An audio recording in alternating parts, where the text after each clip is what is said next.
Hello बच्चों, नमस्ते, सत श्री अकाल, आदाब। मैं हूं डॉक्टर नीतीश शर्मा, आपका जूलॉजी का टीचर। और हम लोग पढ़ रहे थे बॉडी फ्लूइड एंड सर्कुलेशन। तो आज हम लोग बॉडी फ्लूइड एंड सर्कुलेशन में सेकंड पार्ट पढ़ने जा रहे हैं बच्चों। और हम लोग ने फर्स्ट पार्ट में क्या पढ़ा, पहले उसको समझाते हैं। तो फर्स्ट पार्ट में हम लोग ने पढ़ा कि ब्लड क्या होता है, ब्लड को क्यों हम लोग फ्लूइड कनेक्टिव टिश्यू कहते हैं, और क्या वो सही में एक फ्लूइड कनेक्टिव टिश्यू है, वो क्या एक ट्रू कनेक्टिव टिश्यू है। तो इस सब चीजों के बारे में हमने डिस्कशन किया था पार्ट 1 में। उसके बाद हम लोग ने बात करी थी कि ब्लड कितने कंपोनेंट में डिवाइड होता है। तो पढ़ा था हम लोग ने दो कंपोनेंट में डिवाइड होता है, एक प्लाज्मा और दूसरा ब्लड सेल्स, या जिसको हम लोग बोलते हैं फॉर्म्ड एलिमेंट। फिर हम लोग ने पढ़ा था फॉर्म्ड एलिमेंट में तीन तरह की सेल्स होती हैं, एक आरबीसी जिसको इरिथ्रोसाइट बोलते हैं, एक डब्ल्यूबीसी जिसको ल्यूकोसाइट बोलते हैं, और एक थ्रोम्बोसाइट यानी प्लेटलेट। फिर इसके बाद हम लोग ने पढ़ा था प्लाज्मा। तो प्लाज्मा में हम लोग ने पढ़ा था 90 से 92% होता है वाटर, और बचा हुआ 8 to 10% क्या होता है बेटा, वो होता है अदर सब्सटेंस। अदर सब्सटेंस में सबसे ज्यादा क्या पाया जाता है, 6 to 8% होता है बेटा प्रोटीन। तो अदर सब्सटेंस में हम लोगों ने क्या पढ़ा था, 6 to 8% प्रोटीन। और उसके अलावा जितने भी थोड़े बहुत कंपोनेंट बचे उनमें क्या था, मिनरल्स था, और क्या था, न्यूट्रिएंट्स थे, और क्या था, रेस्पिरेटरी गैस था। तो इतनी बातें हम लोग ने बहुत डिटेल में पढ़ी थी बच्चों पार्ट 1 में। अब हम लोग स्टार्ट करते हैं पार्ट 2। तो पार्ट 2 में हम लोग को पढ़ना है फॉर्म्ड एलिमेंट, और फॉर्म्ड एलिमेंट में प्यारे बच्चों सबसे पहले क्या आएगा, आरबीसी। तो हम लोग बात करते हैं आरबीसी की। आरबीसी को ही हम लोग क्या बोलते हैं, रेड ब्लड सेल्स। क्या बोलते हैं बच्चों, रेड ब्लड सेल्स, ठीक। या इसी का ही दूसरा भी एक नाम होता है, क्या बोलते हैं उसको, इरिथ्रोसाइट। ठीक है बच्चों, क्या बोलते हैं, इरिथ्रोसाइट। तो इरिथ्रो का मतलब होता है रेड। हमेशा मैंने आपको पहले भी कई बार बताया है कि आपको जूलॉजी रटनी नहीं है बल्कि समझनी है, और समझने के लिए आपको दो चीजों पे फोकस करना पड़ेगा। एक डायग्राम, कि आपका डायग्राम बहुत अच्छा बहुत प्यारा बना हो ताकि आपके दिमाग में सेट हो जाए, और दूसरी चीज है टर्मिनोलॉजी, यानी नेम का मीनिंग। ठीक है। तो इरिथ्रोसाइट में इरिथ्रो मतलब होता है रेड, और साइट का मतलब हमेशा क्या होता है बेटा, सेल। तो ऐसी सेल जो कैसे कलर की हो, रेड कलर की, उनको हम लोग क्या बोलेंगे, erythrocyte.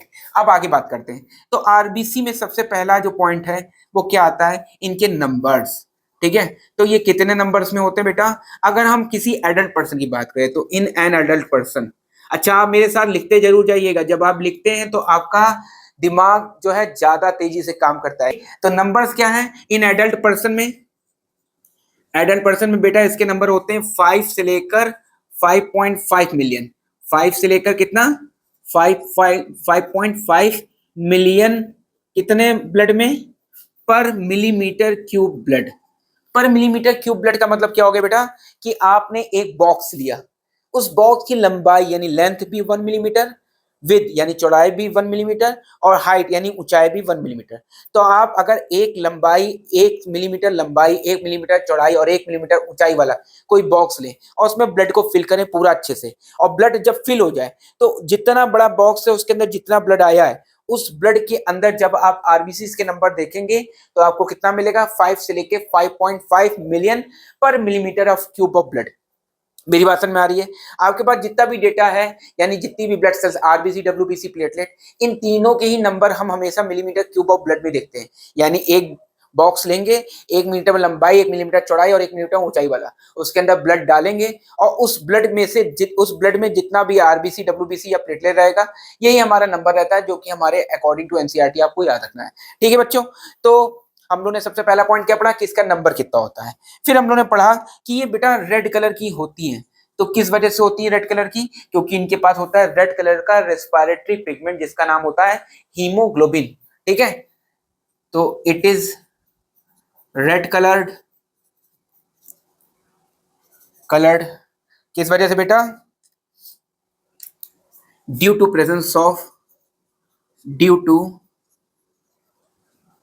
Presence of red coloured iron containing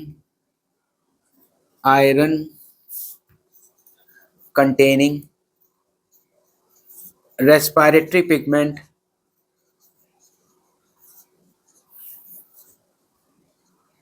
known as, के अपॉन ए बराबर नोन एज रहेगा। ठीक है। के अपॉन ए का मतलब नोन एज हीमोग्लोबिन। क्या कहते हैं बच्चों उसको, हीमोग्लोबिन। अब भाई इस हीमोग्लोबिन को ज्यादा से ज्यादा स्पेस देने के लिए इसमें क्या क्या चीजें होती हैं, तो हम पहले देखते हैं इसका शेप कैसा होता है। तो इसका शेप होता है बेटा कैसा होता है, बाई कॉनकेव। कैसा शेप होता है बच्चों, बाई कॉनकेव।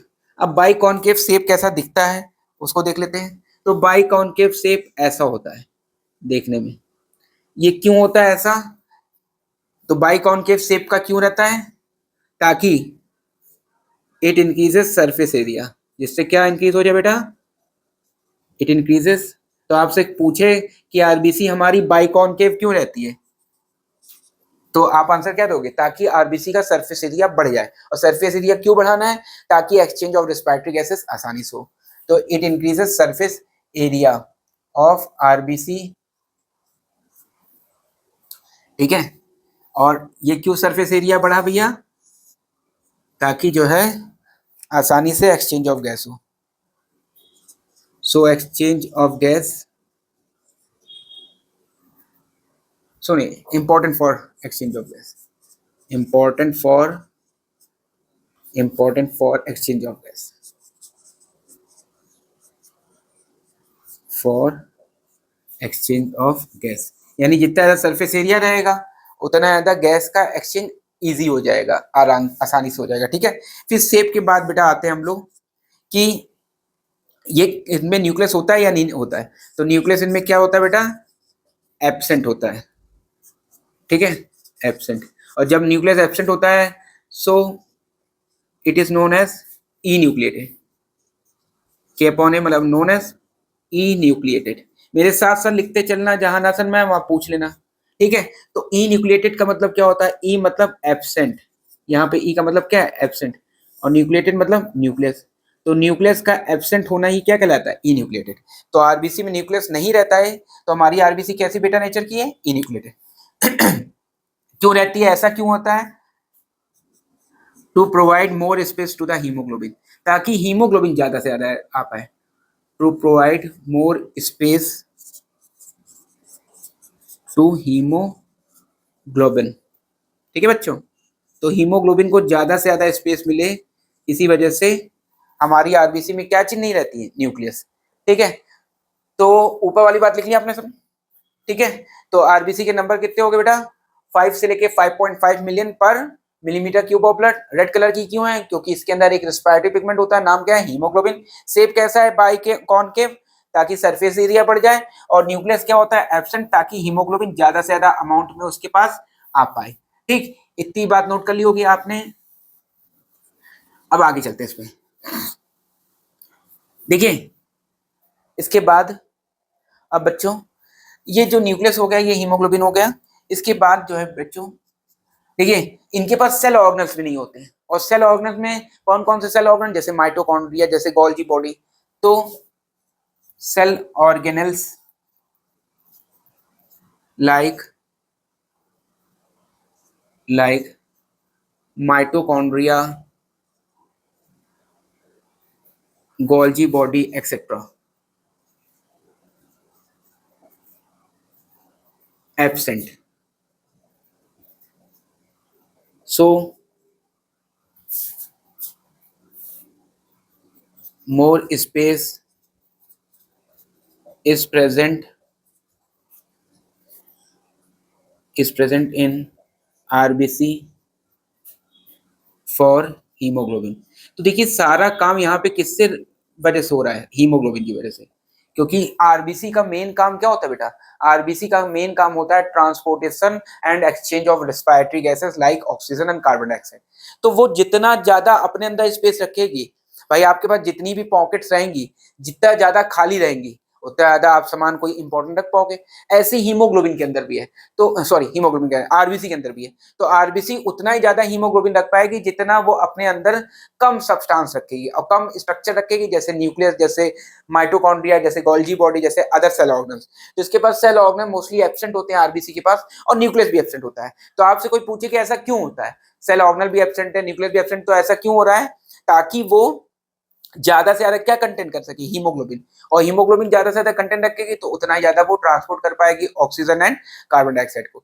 एक बात तो ये हो गई। अब सवाल आपका ये होना चाहिए था कि सर हर एक सेल के पास माइटोकॉन्ड्रिया होता है ताकि उस सेल को एनर्जी मिले, ठीक है भाई। जब एनर्जी मिलेगी तभी तो कोई काम कर पाएगा। आपको मालूम मैं इतना चिल्ला रहा हूं या आप लिख रहे हो या मैं लिख रहा हूं, तो उन सब में क्या खर्च हो रही है, एनर्जी। और एनर्जी कौन प्रोवाइड करता है? माइटोकॉन्ड्रिया। आपने पहले के लेक्चर में रेस्पिरेटरी सिस्टम में ही पढ़ा था कि माइटोकॉन्ड्रिया फूड को ऑक्सीडाइज करता है और फूड को ऑक्सीडाइज करके आपको प्रोवाइड करता है एटीपी के फॉर्म में एनर्जी, और क्या रिलीज करता है? Carbon dioxide. ठीक है, लेकिन अब जिसके पास माइटोकॉन्ड्रिया नहीं है तो वो एनर्जी कैसे टेकअप करेगा? तो बेटा मेरे, इसके पास माइटोकॉन्ड्रिया नहीं है तो ये कैसे रिस्पायरेशन करता है?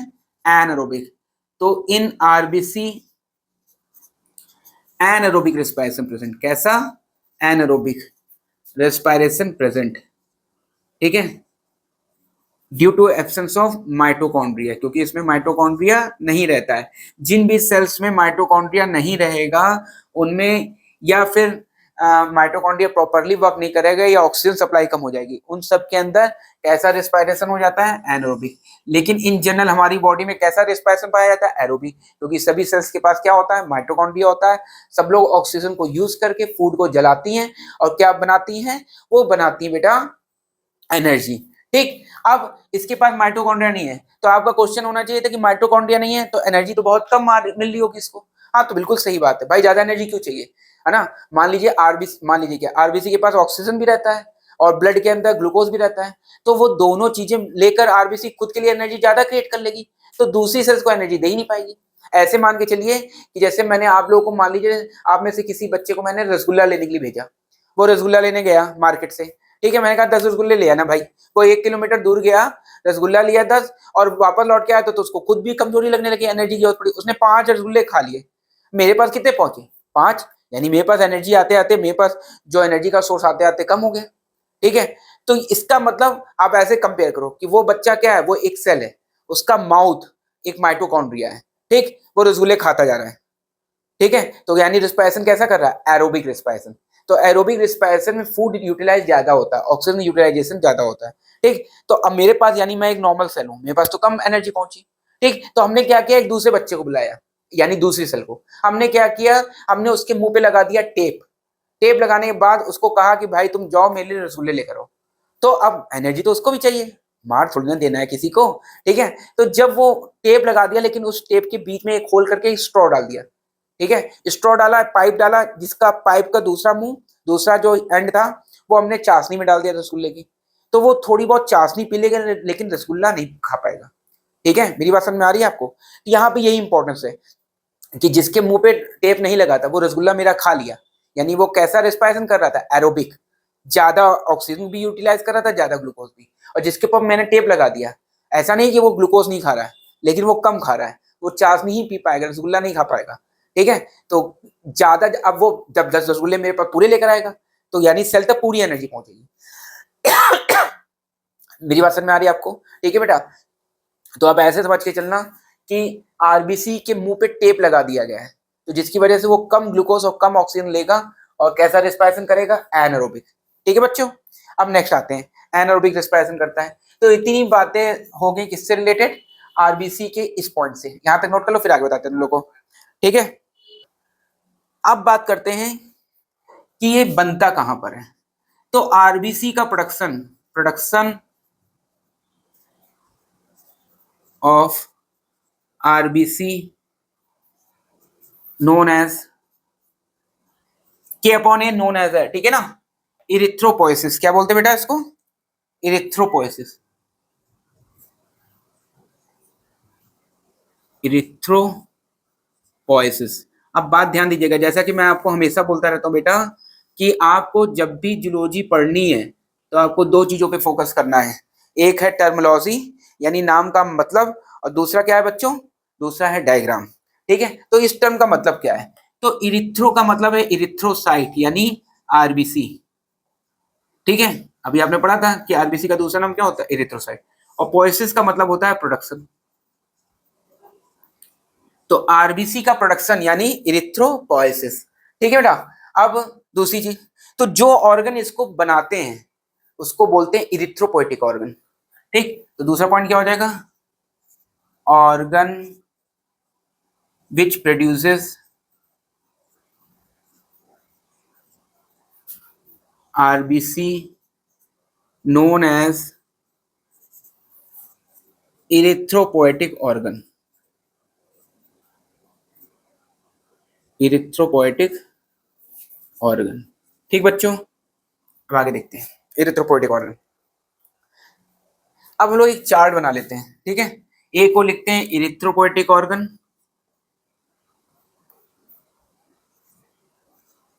इरिथ्रोपोइटिक ऑर्गन, और दूसरी ओर लिखते हैं लाइफ स्पैन, मतलब लाइफ स्टेज ऑफ लाइफ, मतलब कौन सी लाइफ स्टेज में कौन हमारी बॉडी में आरबीसी को बनाते हैं, ठीक है। तो सबसे पहले बात करते हैं जब हम अर्ली एम्ब्रियोनिक यानी मम्मी के पेट में आए थे, तो अर्ली एम्ब्रियोनिक स्टेज में, अर्ली एम्ब्रियोनिक स्टेज, ठीक है। तो अर्ली एम्ब्रियोनिक स्टेज में आपकी बॉडी में रहता है एक प्राइमरी योक सैक। मम्मी के पास क्या बनता था, आपकी बॉडी में नहीं रहता है, मम्मी के पास रहता है ना, प्राइमरी योक सैक। इस चीज का डिस्क्रिप्शन आपको ह्यूमन रिप्रोडक्शन वाले चैप्टर में मिल जाएगा जब आप 12th क्लास में जाओगे, अगर आपने 12th नहीं पढ़ी है तो, ठीक है। तो प्राइमरी योक सैक जब लेट एम्ब्रियोनिक स्टेज होती है,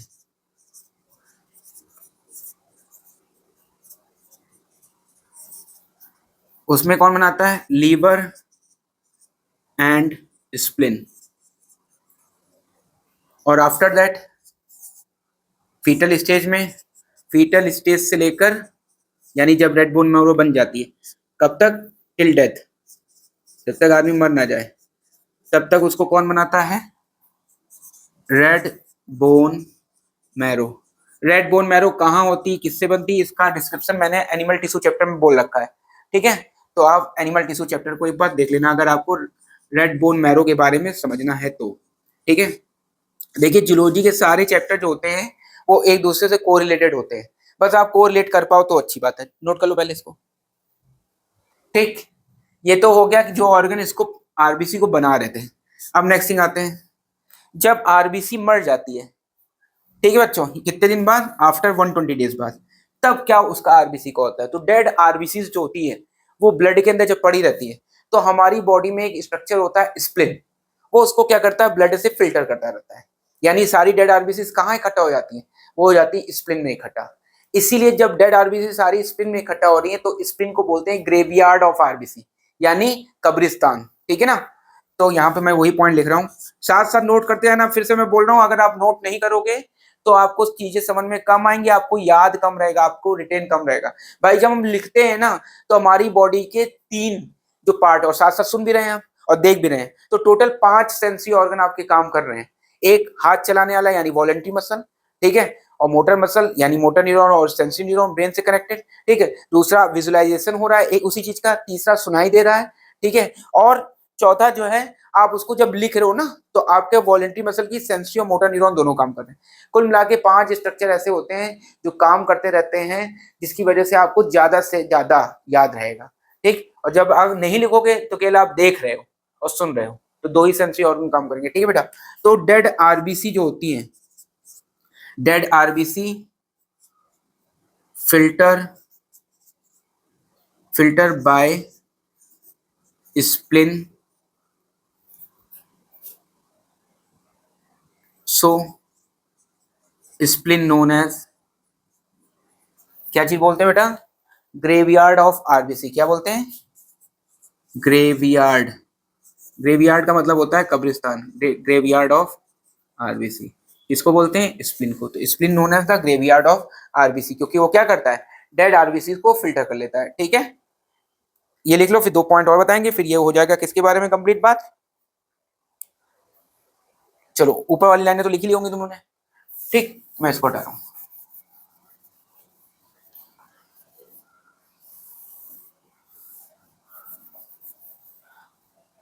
आपको मालूम है कि आपने कभी पैथोलॉजिकल रिपोर्ट देखी है, जब हम लोग पैथोलॉजी रिपोर्ट देखते हैं तो हम लोग क्या देखते हैं, वहां पे लिखा रहता है कि हीमोग्लोबिन, आप अपना हीमोग्लोबिन चेकअप कराओ तो हीमोग्लोबिन लिखा रहता है 12 to 16 ग्राम परसेंट। इसका मतलब क्या होता है, परसेंट का मतलब हुआ 100, यानी 100 ml ब्लड में 12 से 16 ग्राम क्या प्रेजेंट होता है, हीमोग्लोबिन। तो आपको यही लिखना है, ठीक।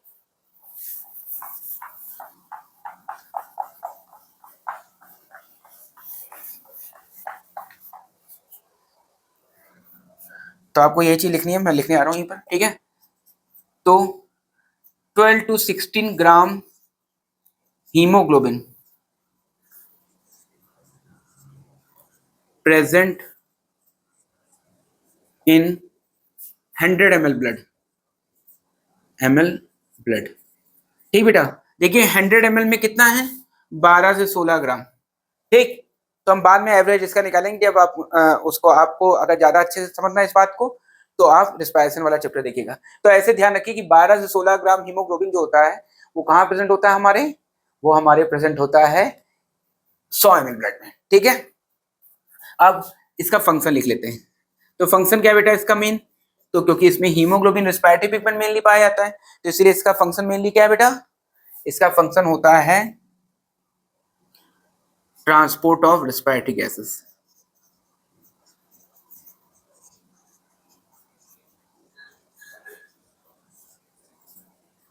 ठीक बच्चों,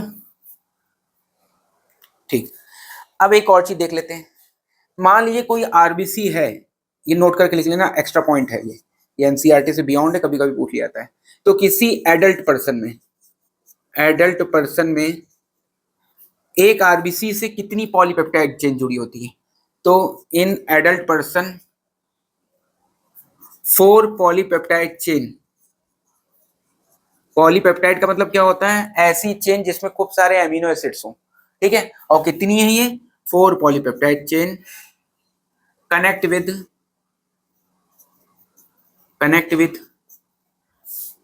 1 आरबीसी।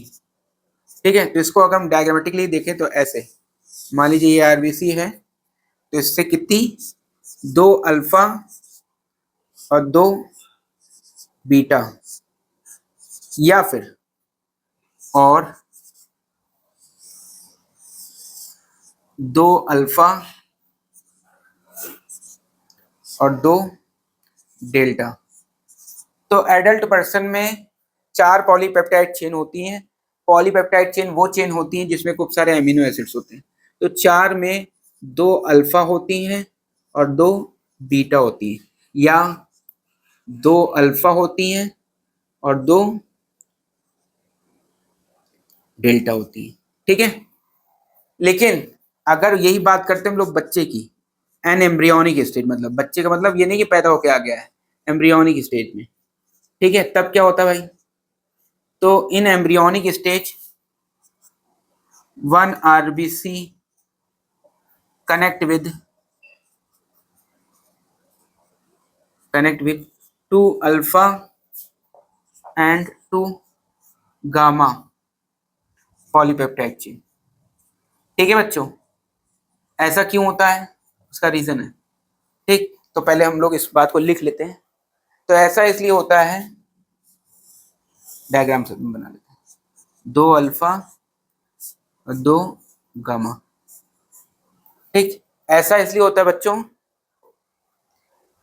क्योंकि गामा की ऑक्सीजन से जुड़ने की टेंडेंसी ज्यादा होती है एज कंपेयर टू बीटा और डेल्टा। भाई अल्फा देखो सब में कॉमन है। ठीक है, तो गामा जो चेन होती है उसकी आरबीसी से जुड़ने की जो ऑक्सीजन से जुड़ने की जो एबिलिटी होती है, एफिनिटी होती है, वो ज्यादा होती है। ठीक, तो मैं ये लाइन यहाँ पे लिख दे रहा हूँ, नोट करके लिखना है सारे point.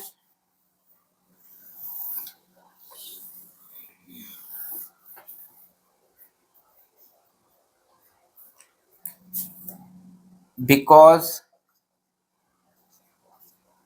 Gamma chain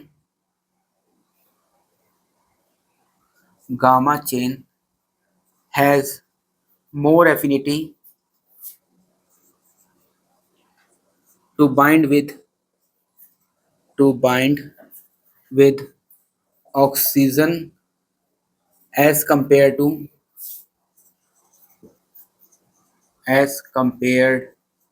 to beta और डेल्टा चेन। ठीक है बच्चों, तो इस पॉइंट को नोट कर लेना।